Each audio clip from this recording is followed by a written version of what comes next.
Halo, selamat sore. Jumpa lagi dengan kami, sahabat Garden Madiun.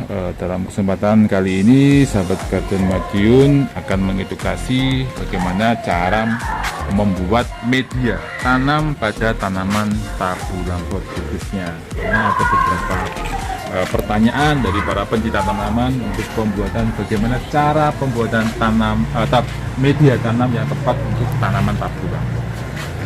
Di mana ada 3 syarat di mana media tanam itu yang bisa menjadi bagus, yaitu satu, pH tanahnya netral, pH tanah yaitu di antara 6 sampai 7.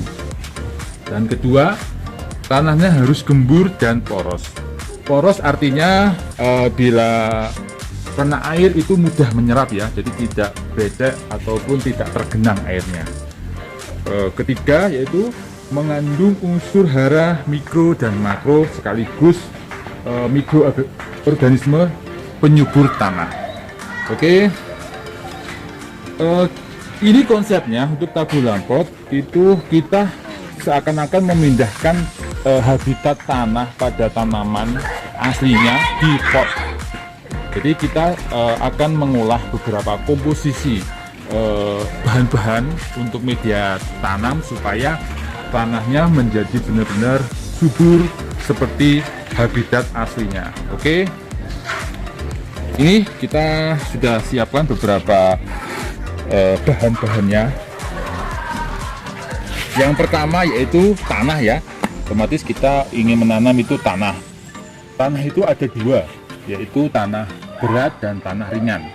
Apa itu tanah berat? Tanah berat yaitu tanah yang liat atau tanah merah keras, bila terkena air itu becek, dan bila musim kemarau itu sangat keras sekali. Dan kalau tanah ringan itu adalah tanah yang hitam, tanah gembur atau humus atau tanah yang berpasir, itu sangat bagus. Jadi Anda bisa membedakan tanah yang di lingkungan Anda itu termasuk tanah yang berat ataupun tanah ringan. Oke, setelah tanah tadi yaitu kita siapkan sekam ya. Sekam ini kami pilih sekam yang sudah lama, atau kita juga bisa menggunakan sekam bakar. Tapi untuk kami kurang recommended untuk sekam yang baru ya, karena ini sekam ini berfungsi untuk media lebih poros ya. Jadi untuk penyerapan air biar lebih bagus, oksigennya nanti bisa berjalan secara maksimal. Habis itu kita siapkan lagi kompos atau pupuk kandang. Pupuk kandang ini kita gunakan pupuk kandang yang dari kotoran sapi maupun kambing ya. Kita kurang merekomendasikan untuk kotoran ayam atau burung, soalnya itu terlalu panas. Jadi kita lebih fokus menggunakan kotoran kambing maupun sapi. Tapi sebelum sebelum itu kita harus fermentasi dulu menggunakan E4 ya. Jadi kita kotoran kambing atau komposnya kita fermentasi menggunakan E4 ini selama kurang lebih sekitar 3 sampai dengan 5 hari. Habis itu kita campur dengan kapur dolomit ya, kapur dolomit.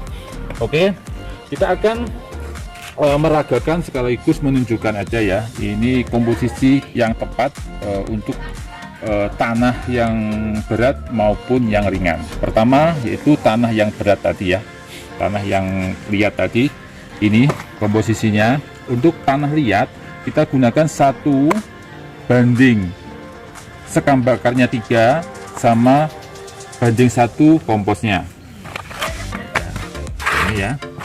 Jadi kalau tanah yang berat kita gunakan sekam yang bukan yang bakar ya. Jadi kita gunakan 1 untuk tanahnya, habis itu 3 untuk sekamnya, dan 1 lagi untuk komposnya. Dan apabila kita menggunakan sekam bakar, ini komposisinya agak berubah sedikit, yaitu 1 untuk tanahnya dan 4 untuk sekam bakarnya dan 1 untuk komposnya. Sekali lagi kami ulang, untuk yang sekam bakar yaitu 1 untuk tanahnya, 4 untuk sekam bakarnya, dan 1 untuk komposnya. Oke, kita beralih ke tanah yang ringan. Kalau tanah ringan ini, karena ini komposisinya udah ada beberapa, yaitu tanah yang berpasir, jadi ini sangat bagus untuk tanaman di tabulong pot karena untuk penyerapan airnya ini bisa maksimal. Jadi komposisinya untuk menggunakan sekam, yaitu 1 untuk tanahnya, 1 untuk sekam yang biasa ya, habis itu 1 untuk komposnya.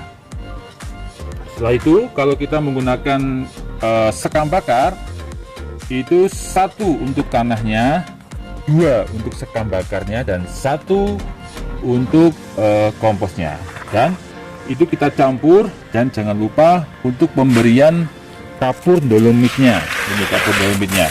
Untuk komposisinya dalam satu ini kita bisa menggunakan sekitar kurang lebih 1 genggam sampai 2 genggam ya, untuk 1 kali komposisi yang 1 ember ini. Oke, mudah-mudahan informasi ini bermanfaat bagi kita semua. Apabila ada yang kurang jelas, Anda bisa tanyakan di kolom komentar di bawah, dan jangan lupa subscribe dan like serta komen di channel YouTube kami. Dan terima kasih, salam hijau dari sahabat Garden Madiun.